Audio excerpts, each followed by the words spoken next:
The good thing is addressing both sides of the trenches like they have.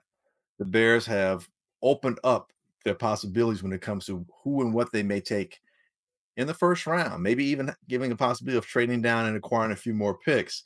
But I still think they need to draft an offensive lineman. I still think they need to draft another defensive lineman.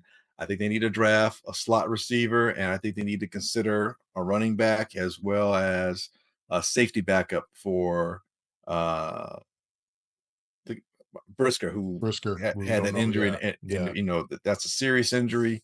That's can be a career type defining. Should I come back? Should I not come back? Kind of injury, particularly because of the way that he plays. So you can't ignore that. But I think it seems as though all the mistakes that Poles did last year were not recreated. He didn't repeat those. So that's a good thing. It looked as though either he held himself to task in the mirror, but looking in the mirror, and or others helped hold him to that. And maybe there's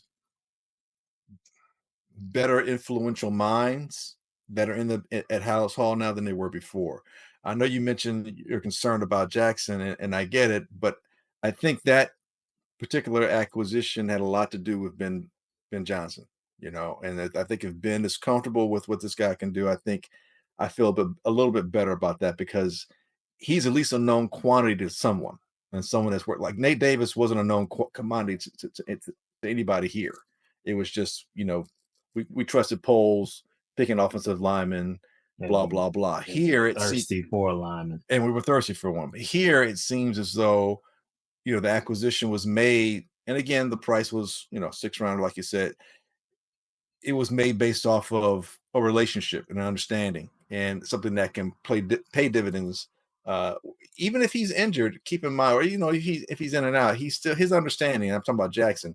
His understanding of the offense can only help the offensive line, better understand what the head coach wants, and how the offensive line should maneuver.